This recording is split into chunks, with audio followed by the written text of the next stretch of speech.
এরপর প্রশ্ন হলো, আমার স্বামী কথায় কথায় আমার গায়ে হাত তোলে, গ্রামের দিকে খবর আপনারা জানেন না। আমার প্রশ্ন হলো, রোজা রেখেও আমার স্বামী গায়ে হাত তোলে, তাহলে তার কি রোজা হবে? যদি স্ত্রীর প্রতি জুলুম করে, নির্যাতন করে, শারীরিকভাবে তাকে লাঞ্ছিত করে, তুচ্ছ করে, তাহলে সন্দেহাতীত ভাবে সেই স্বামী অপরাধী, সেই স্বামী গুনাহগার।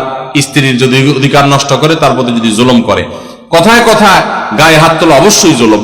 এই জুলুম যদি কোনো পুরুষ করে, কোন স্বামী করে, তিনি রোজা রেখে জুলুম করছেন, তার মানে তিনি গাছের গোড়া কেটে আগায় পানি দিচ্ছেন, তিনি ওষুধও খাচ্ছেন, বিষও খাচ্ছেন। রোজা রেখে তার উপকার হচ্ছে, কিন্তু জুলুম করে তার আবার ধ্বংস তিনি ডেকে আনছেন।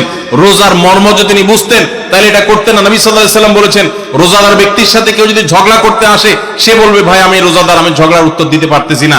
আর এই লোক বরং ঝগড়া তো দূরের কথা, আরো এক কাঠি সরস, সে বোর গায়ে হাত তুলছে, মারামারিতে লিপ্ত হচ্ছে, সন্দেহাতীত ভাবে সে রোজার মর্যাদা রাখে নাই।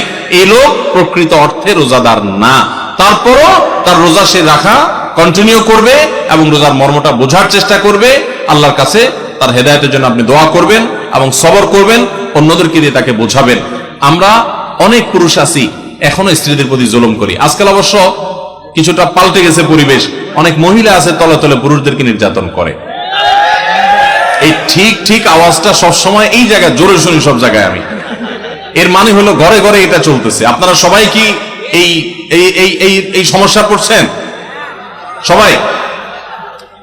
যে পরিমাণ আওয়াজ হচ্ছে তাতে আসলে নারী অধিকার নিয়ে বহুত কিছু হয়েছে আমার দেশে, নতুন করে পুরুষ অধিকার নিয়ে ভাবতে হবে বোধহয় আমাদেরকে। অনেক মহিলা আছেন যারা পর্দা করেন, নামাজ পড়েন, আসলেও ভালো মানুষ অনেক দিক থেকে, কিন্তু স্বামীর সাথে চরম বেয়াদবি করেন। মুখে মুখে তর্ক ছাড়া কোনো কথা নাই, বেয়াদবি ছাড়া কোনো কথা নাই।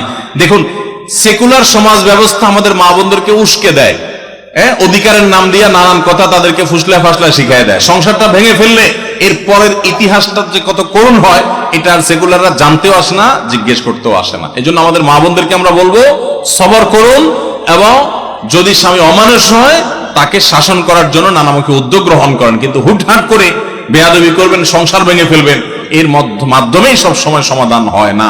এই জন্য সবর করতে শিখুন।